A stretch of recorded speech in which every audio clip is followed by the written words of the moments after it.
Pernah nggak sih, lu ngerasa ada yang ngawasin pas lagi sendirian di kamar? Apalagi kalau yang ngawasin itu tahu semua rahasia tergelap lo. Padahal wujudnya aja lo nggak bisa lihat. Komen di bawah kalau lo pernah ngalamin hal gila kayak gini. Duduk yang tenang, pasang earphone kalian, tutup pintu rapat-rapat, dan selamat datang di cerita malam ini. Gue mau cerita tentang Raka. Umurnya 28 tahun. Tipikal anak rantau di Jakarta yang sibuknya minta ampun. Raka ini orangnya logis banget. Buat dia hal gaib, mistis, atau penampakan itu cuman ilusi otak gara-gara kecapekan. Hantu, setan, kutukan, bullshit, gitu katanya. Tapi, kejadian hari itu ngerubah semuanya. Ngerubah total cara dia ngelihat dunia. Minggu lalu, kakeknya meninggal. Raka nyesel? Pasti. Udah 5 tahun dia nggak pulang ke kampung kakeknya di pinggiran kota, persis di kaki Gunung Salak. Alasannya klise banget. Sibuk kerja, ngejar karir, meeting sana-sini. Dia pikir ngirim uang tiap bulan udah cukup buat nebus rasa bersalahnya. Nyatanya enggak. Sekarang dia harus pulang. Bukan buat jenguk, tapi buat beresin rumah tua peninggalan kakeknya. Rencananya, rumah kayu itu mau dijual. Jalanan menuju kampung itu sunyi. Kanan kiri cuma ada pohon jati yang menjulang tinggi, nutupin cahaya matahari. Kabut tipis mulai turun padahal baru jam 4 sore. Hawa dinginnya tuh beda. Bukan dingin aci, tapi dingin yang lembab dan nusuk sampai ke tulang. Sampai di depan rumah kayu kakeknya yang udah kusam dan terkelupas catnya, Raka disambut Pak RT. Wajah pria parubaya itu kelihatan tegang pas nyerahin kunci rumah berkarat ke tangan Raka. Nah Raka, suara Pak RT pelan, matanya ngelirik gelisah ke arah hutan gelap yang rimbun di belakang rumah. Rumah ini udah sebulan kosong sejak kakekmu sakit-sakitan. Sudahlah. Raka cuma senyum tipis, ngerasa Pak RT terlalu berlebihan. Nggak apa-apa, Pak. Saya cuma 2 hari di sini. Beresin barang-barang peninggalan Mbah terus balik Jakarta. Pas Raka mau buka pagar bambu, Pak RT tiba-tiba nahan tangannya. Cengkeramannya kuat banget sampai Raka kaget. Tangan Pak RT dingin. Ingat pesan Bapak, Nak. Mata Pak RT natap. Raka tajam. Nyaris kayak orang ketakutan. Di sini, kalau sudah dengar suara azan maghrib, jangan pernah buka pintu belakang yang tembus ke hutan. Apapun yang terjadi. Raka ngerutihin dahi. Kenapa, Pak? Takut ada babi hutan masuk? Bapak itu geleng pelan. Matanya benar-benar serius, bikin Raka sedikit nggak nyaman. Bukan, dan satu lagi. Pak RT nelan ludah. Kalau malam ini, kamu dengar ada yang manggil nama kamu dari arah belakang rumah. Ingat ya, kalau panggilan itu diulang sampai 3 kali, jangan pernah dijawab. Jangan. Pernah. Raka ketawa dalam hati. Mitos kampung, orang tua zaman dulu emang suka nakut-nakutin pikirnya. Dia ngangguk aja biar cepat urusannya kelar. Iya, Pak. Beres. Pak RT pergi dengan langkah buru-buru. Raka masuk ke pekarangan, masukin kunci ke lubang pintu, dan ceklek! Pintu kayu tua itu kebuka dengan suara derit yang panjang. Kriit! Bau debu kecampur aroma kayu lapuk langsung nyengat hidung. Ruangannya agak gelap. Sepi. Cuman ada suara langkah kaki Raka sendiri yang menggema di lantai papan kayu. Dia naruh tas ranselnya di kursi rotan. Lalu jalan perlahan ke kamar kakeknya. Kamar itu rapi, tetapi udaranya pengap banget. Raka mulai beresin barang-barang. Baju-baju lusuh dia masukin ke kardus. Sampai akhirnya dia jongkok di depan lemari kayu jati tua di sudut ruangan. Di laci paling bawah, di bawah tumpukan kain sarung, ada sebuah benda yang narik perhatiannya. Sebuah buku. Buku harian. Sampulnya dari kulit warna coklat tua, udah ngelupas di ujung-ujungnya. Raka duduk di tepi ranjang. Tangannya ngusap debu di sampul buku itu. Tiba-tiba, ada perasaan aneh yang muncul. Dadanya sesak. Kayak ada rasa bersalah yang numpuk dan tiba-tiba pecah. Maafin Raka, Mbah. Raka sibuk terus, batinnya. Ini pertama kalinya dia ngerasa kehilangan yang sebenarnya. Untuk ngalihin perasaannya yang mendadak sedih, Raka buka buku harian itu. Halaman pertama, kosong. Halaman kedua, kosong. Catatan kakeknya ternyata kebanyakan cuma soal keseharian. Tentang panen singkong, tentang hujan, tentang ayam tetangga. Raka mulai iseng ngebuka halaman demi halaman secara acak. Niatnya mau nyari tulisan terakhir sang kakek sebelum jatuh sakit. Dia tiba di satu halaman terakhir yang ada tulisannya. Raka mengernyit. Tinta di halaman itu warnanya hitam pekat. Masih kelihatan lumayan baru, beda sama halaman lain yang tintanya udah pudar. Aneh. Padahal kakeknya udah sakit parah di rumah sakit kota selama sebulan terakhir, dan meninggal minggu lalu. Kapan kakeknya nulis ini? Mata Raka nyipit. Dia baca tulisan tangan kakeknya yang agak gemetar itu di bawah cahaya lampu kamar yang remang-remang. Jumat, 20 November. Bulu kuduk Raka tiba-tiba merinding. Dia ngecek layar HP-nya cepet. Jumat, 20 November, itu hari ini. Air Raka nelan ludah. Jantungnya mulai deg-degan. Tangannya sedikit gemetar waktu dia lanjut baca kalimat di bawah tanggal itu. Cucuku akhirnya pulang jam 4 sore tadi. Dia duduk di ujung kasurku. Sayang sekali, dia kelihatan sangat lelah. Tapi jaket abu-abu yang dia pakai hari ini sangat cocok untuknya. Raka berhenti napas. Udara di kamar itu mendadak kerasa beku. Dia nunduk pelan-pelan, ngelihat ke arah tubuhnya sendiri. Sore ini, detik ini juga, Raka memang lagi duduk di ujung kasur. Dan dia lagi pakai jaket parasut warna abu-abu. Jaket yang baru aja dia beli 2 hari yang lalu di sebuah mall di Jakarta. Jauh setelah kakeknya meninggal dunia. Kalau kakeknya udah meninggal minggu lalu,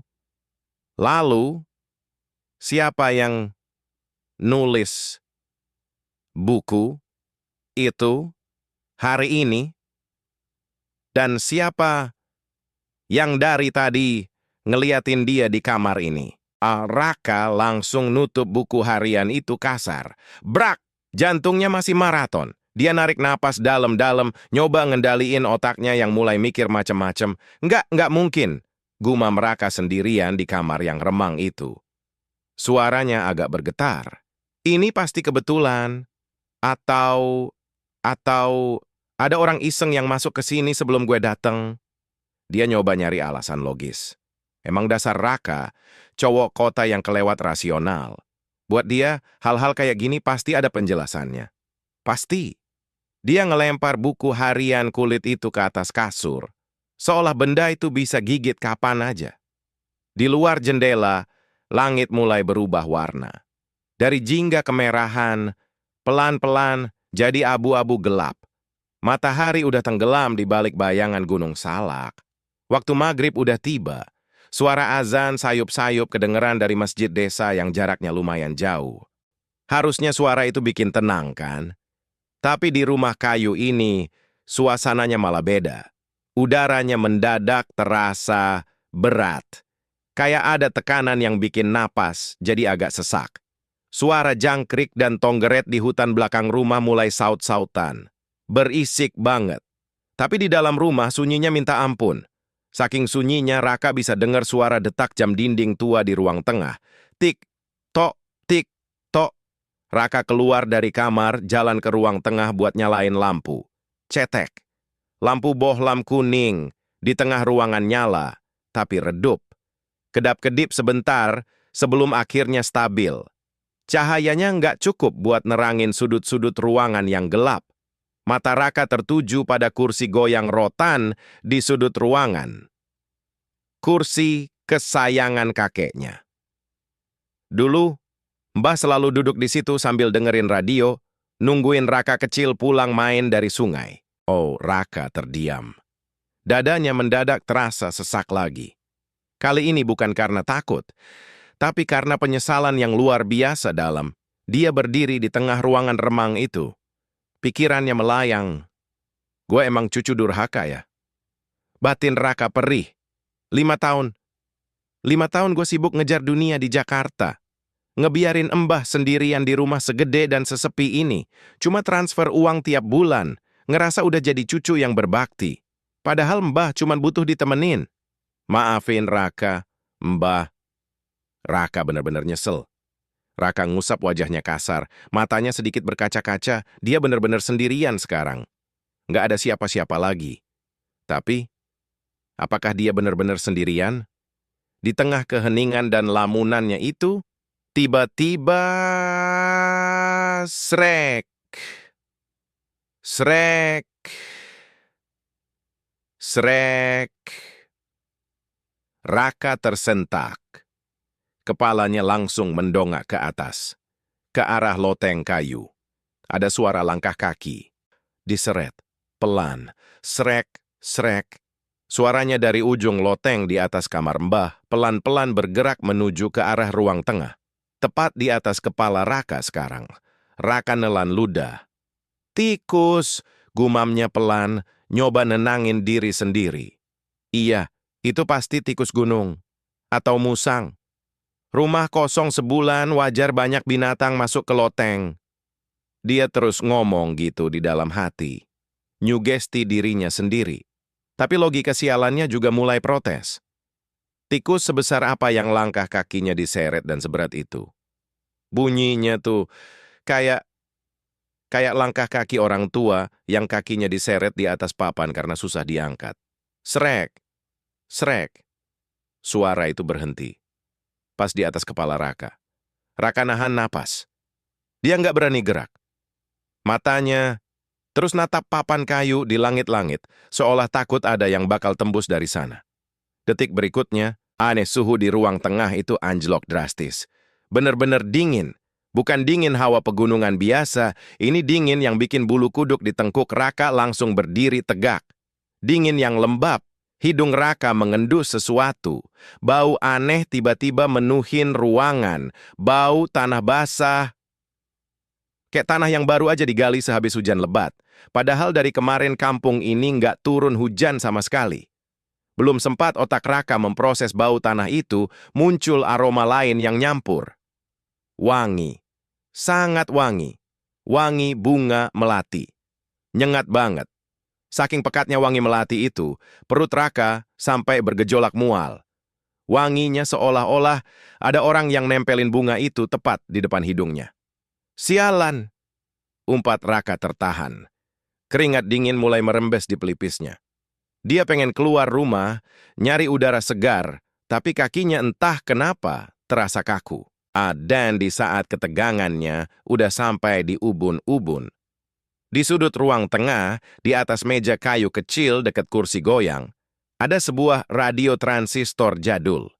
Radio itu udah rusak bertahun-tahun, kabelnya menjuntai ke lantai, stop kontaknya udah dicabut, nggak terhubung ke listrik sama sekali. Tiba-tiba, kresek, kresek, tut. Lampu indikator radio yang mati total itu berkedip merah. Suara statis, kresek-kresek radio mencari sinyal memecah keheningan ruangan. Raka mundur selangkah. Matanya melotot lebar ke arah radio berdebu itu. Nggak mungkin. Kabelnya aja dicabut. Bisiknya ngeri. Suara kresek-kresek itu makin keras. Raka mau lari ke pintu depan, tapi tubuhnya kayak dipaku di lantai. Lalu, dari balik suara statis radio itu, frekuensinya tiba-tiba berubah jernih, tapi bukan lagu atau siaran berita yang keluar, melainkan sebuah suara bisikan.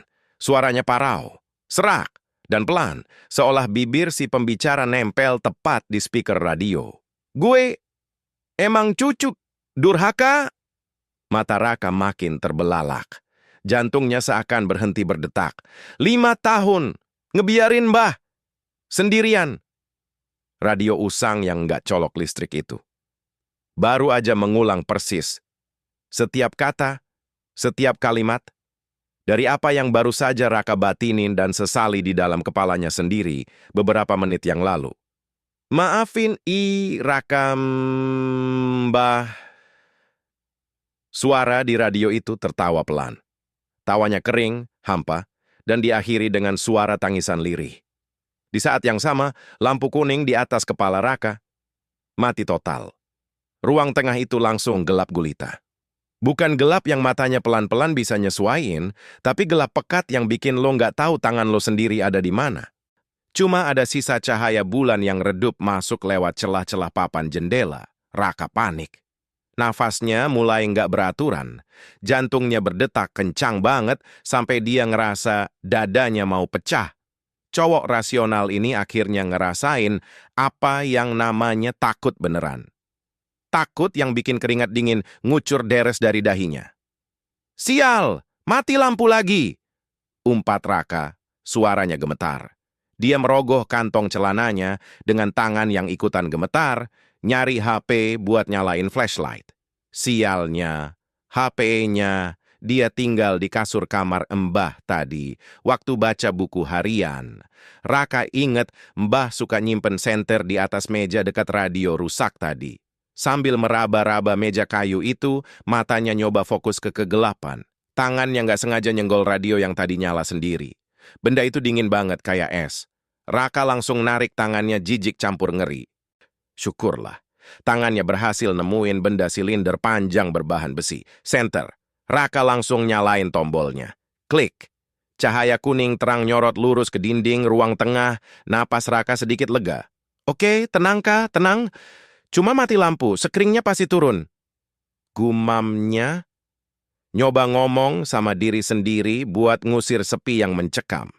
Dia muter badannya, niat mau jalan ke arah dapur. Kotak skring listrik rumah ini letaknya ada di dapur, nempel di tembok sebelah pintu belakang. Pintu kayu berat yang langsung ngarah ke hutan lebat Gunung Salak. Raka mulai melangkah pelan. Lantai papan kayu di bawah kakinya berderit setiap kali dia nginjek. Kriet! Kriet! Suaranya menggema di rumah kosong itu. Bau melati dan tanah basah tadi masih kecium, malah kerasa makin pekat. Bikin mual. Sampai di dapur cahayanya makin remang.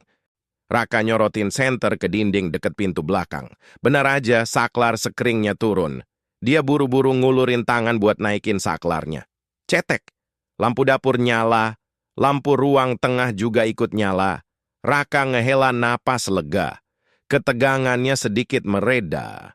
"Tuh kan cuma skring turun doang," katanya senyum tipis nyoba ngejek rasa takutnya sendiri. "Nggak ada apa-apa." Belum sempat dia nyelesain kalimatnya, dari arah pintu belakang, pintu kayu tebal yang cuma berjarak 1 meter di sebelah kanannya, terdengar suara. Tok, tok, tok. Raka membeku. Senyumnya lenyap. Senter di tangannya nyaris jatuh. Ketukan itu pelan. Ritmenya lambat. Konstan. Bukan suara ranting jatuh atau ditiup angin. Itu ketukan orang. "Siapa?" tanya Raka setengah teriak. Suaranya parau. Nggak ada jawaban. Cuma suara jangkrik dari arah hutan yang makin nyaring. Tok, tok, tok. Diketik lagi. Kali ini sedikit lebih keras. Mendadak, peringatan Pak RT sore tadi muter lagi di kepala Raka kayak kaset kusut. Kalau sudah dengar suara azan maghrib, jangan pernah buka pintu belakang yang tembus ke hutan. Apapun yang terjadi. Raka nelan ludah. Dia mundur selangkah menjauhi pintu. "Pak RT?" panggilnya ragu. "Masa iya Pak RT malam-malam ngecek ke belakang rumah? Lewat hutan pula." Nggak logis. Dari balik pintu tebal itu, terdengar suara tarikan napas panjang, lalu sebuah suara memanggil. "Raka!" Suaranya pelan, lembut, tapi bikin bulu kuduk Raka meremang hebat. "Raka!" Panggilan kedua. Lebih jelas, lebih jernih. Raka ngerasa kakinya lemas. Dia ingat lagi peringatan kedua Pak RT. Kalau panggilan itu diulang sampai 3 kali, jangan pernah dijawab. Jangan. Pernah. Raka nutup telinganya pakai 2 tangan. Matanya terpejam rapat. Dia nggak mau denger. Dia nggak mau peduli. Dia mau lari ke depan tapi kakinya berasa dipaku di lantai dapur. Raka! Panggilan ketiga. Tapi kali ini suaranya beda. Bukan suara lirih yang asing. Bukan suara kakeknya. Itu suara perempuan. Suara yang sangat familiar buat Raka. Suara yang udah bertahun-tahun nggak dia dengar sejak perempuan itu meninggal karena sakit saat Raka masih SMA. Raka, tolong ibu nak. Suara perempuan itu bergetar, diiringi isak tangis yang memilukan. Ibu kedinginan di luar sini nak. Buka pintunya. Dada Raka serasa ditusuk ribuan jarum. Matanya langsung terbuka lebar. Itu suara ibunya. Benar-benar suara ibunya. Raka tahu persis nada sedih itu. Semua logika, semua peringatan Pak RT, semua rasa takutnya runtuh seketika. Pertahanan mental Raka hancur. Hatinya hancur dengar ibunya nangis minta tolong. Tanpa sadar, air mata Raka menetes. Dia melangkah maju dengan cepat mendekati pintu. Tangannya gemetar hebat saat menyentuh palang kayu tebal yang mengunci pintu. "Ibu!" teriak Raka. Suaranya pecah oleh tangis. Dia lupa segalanya. Dia langgar pantangan terbesar rumah itu. Dia jawab panggilan itu. Raka menarik palang kayu itu kuat-kuat dan memutar gagang pintu. Kriet, pintu belakang terbuka lebar. Angin malam dari hutan langsung menerjang masuk, membawa aroma tanah basah dan melati yang memuakkan. Raka melangkah keluar satu langkah, menyorotkan senternya ke kegelapan hutan. "Ibu? Ibu di mana?" teriaknya histeris. Kosong. Nggak ada siapa-siapa. Cuma pepohonan besar yang bergoyang tertiup angin. Kegelapan hutan itu seakan-akan menatapnya balik. Raka kebingungan. Dia melangkah maju satu langkah lagi, sepenuhnya melewati ambang pintu. Dan saat itulah sebuah kekuatan luar biasa besar dan kasar mendorong punggung Raka dari dalam rumah. Raka terjerembab ke tanah berlumpur di luar rumah. Senter di tangannya terlempar entah kemana. Belum sempat dia bangkit, terdengar suara bantingan keras dari belakangnya. Brak! Pintu kayu tebal itu tertutup rapat dengan sendirinya. Diikuti suara palang kayu yang terkunci dari dalam. Klik, klik. Raka terjebak di luar, sendirian. Di batas antara rumah kakeknya dan hutan gelap Gunung Salak. Dan saat dia membalikkan badan, menatap pintu yang terkunci itu, samar-samar, dari dalam rumah, terdengar suara tawa perempuan. Tawa yang melengking, panjang, dan diakhiri dengan tangisan ibunya. Gila. Pintunya benar-benar kekunci dari dalam. Raka gedor-gedor pintu kayu tebal itu sekuat tenaga pakai kedua tangannya. Brak! Brak! Brak! "Buka! Siapa di dalam? Buka pintunya!" Makinya panik. Suaranya pecah, kecampur isak tangis yang mulai keluar. Jari-jarinya sampai lecet bergesekan dengan kayu kasar, tapi pintunya nggak bergeming sama sekali. Nggak ada balasan dari dalam rumah. Sunyi senyap. Yang ada cuma suara daun-daun bambu dari arah hutan yang saling bergesekan ketiup angin malam. Srek, srek, srek. Lu bayangin ada di posisi Raka. Di luar rumah, sendirian, gelap gulita cuma diterangin sisa cahaya bulan, dan di belakang lo adalah hutan belantara Gunung Salak yang terkenal wingit. Lama-lama, suara gesekan daun bambu itu berubah. Makin pelan, makin ritmis. Dan nadanya mulai melengking. Raka berhenti ngegedor pintu. Telinganya menangkap sesuatu yang bikin darahnya berdesir hebat. Itu bukan suara daun, itu suara tawa. Hi. Suaranya pelan banget, tertahan, tapi menggema dari berbagai arah. Kadang terdengar dari pohon nangka di sebelah kiri, sedetik kemudian pindah ke rumpun bambu di sebelah kanan.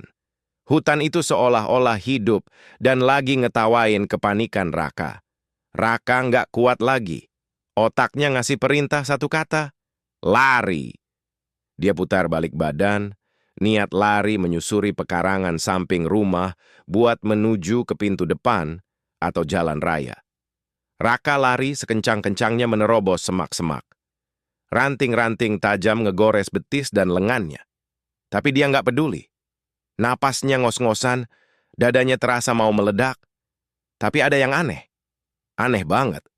Lo pernah ngerasa lari sekuat tenaga tapi kayak nggak pindah-pindah? Nah, itu yang dialamin Raka. Udah hampir 5 menit dia lari memutari rumah kecil itu, harusnya dia udah sampai di pekarangan depan.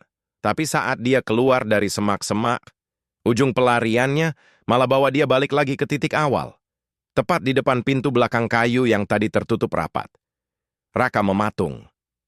Napasnya tersengal-sengal parah. Dia lari lagi ke arah sebaliknya, ngelewatin rute yang beda. Hasilnya? Sama. Dia muter-muter kayak orang gila di dimensi yang sengaja dilipat. Hutan ini nggak mau ngelepasin dia. Lutut Raka akhirnya lemas. Dia jatuh terduduk di atas tanah yang basah dan berlumpur. Dinginnya lumpur nembus celana jeansnya. Tiba-tiba, wangi melati pekat yang tadi ada di dalam rumah sekarang tercium lagi di luar sini. Kali ini berkali-kali lipat lebih nyengat, sampai bikin Raka pengen muntah. Wangi itu turun dari atas kepalanya. Dengan sisa keberanian yang tinggal setetes, Raka mendongak pelan-pelan. Di dahan pohon bambu berek yang melengkung ke bawah, tepat di atas kepalanya. Ada sosok putih. Sosok itu duduk berayun pelan. Baju putihnya lusuh, panjang, dipenuhi noda tanah dan bercak kecoklatan yang anyir. Rambutnya hitam legam, kusut masai, dan menjuntai sangat panjang ke bawah menutupi seluruh wajahnya. Kuntilanak. Makhluk itu nggak melolong, dia nggak lompat nyerang Raka kayak di film-film. Dia cuma duduk berayun ngelihatin Raka dari atas sana. Tapi yang bikin pertahanan mental Raka hancur lebur adalah suara bisikannya. Bisikan itu nggak masuk lewat telinga, tapi langsung berdengung merangsek masuk ke dalam otak Raka. Sibuk cari uang ya Raka? Uangmu bisa buat nemenin Mbah pas sakaratul maut. Hihihihi. Kata-kata itu nusuk tepat di ulu hati, mengoyak semua rasa bersalah yang mati-matian Raka kubur. Ibumu nangis, mbahmu kedinginan sendirian, cucu pintar, cucu sukses, tapi hatinya mati. Raka menunduk dalam-dalam. Tangannya meremas lumpur dingin dengan gemetar.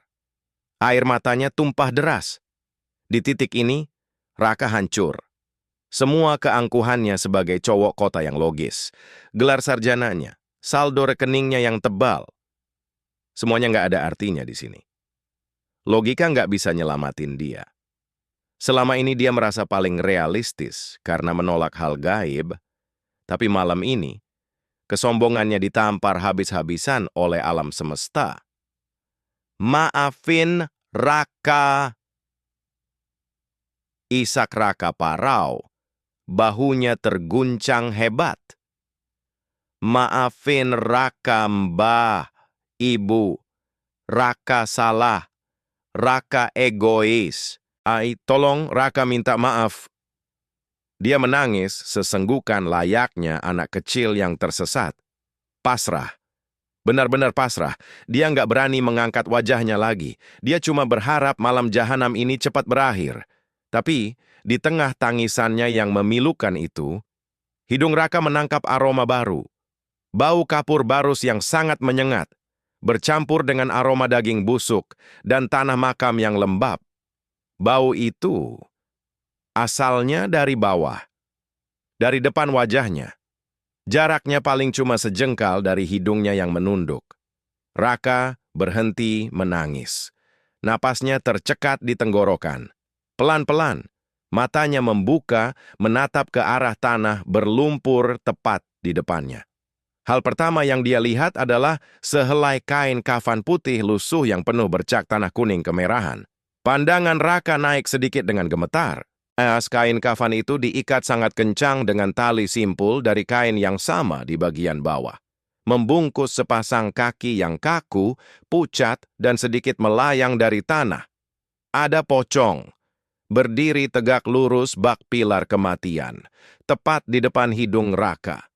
Mata Raka terbelalak maksimal. Jantungnya seakan berhenti berdetak di detik itu juga. Udara di sekitarnya tersedot habis. Pandangannya mendadak kabur, kepalanya terasa seringan kapas, sekelilingnya berputar cepat, lalu semuanya menjadi gelap gulita. Raka ambruk ke atas lumpur. Sinar matahari pagi nyelip masuk lewat celah-celah papan jendela kayu. Cahaya kuning keemasan itu ngebentur wajah Raka, bikin matanya perlahan terbuka. Suara burung gereja saut-sautan di luar. Udara kerasa sejuk banget. Raka mengerja pelan, nyoba ngumpulin kesadarannya yang masih berantakan. Dia bangun, duduk bersandar di ranjang. Tunggu dulu. Ranjang, matanya menyapu sekeliling. Ini kamar kakeknya. Dia lagi duduk di atas kasur kapuk berlapis spray batik tua.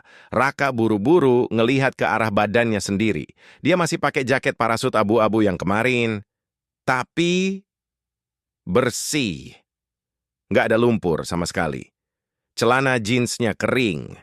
Lengan dan betisnya mulus. Nggak ada satu pun luka goresan ranting pohon hutan. Mimpi, gumam Raka dengan suara serak. Cuma mimpi buruk? Dia ngusap wajahnya kasar, narik napas dalam-dalam. Wangi melati, bau tanah kuburan, bau kapur barus, semuanya hilang. Diganti sama aroma kopi bubuk yang samar-samar nempel di dinding kayu rumah tua itu. Suasana rumah ini balik normal. Damai. Nggak ada hawa menekan kayak semalam. Tapi, saat Raka mau turun dari kasur, matanya menangkap sesuatu di atas nakas kayu kecil di samping ranjang. Buku harian bersampul kulit coklat.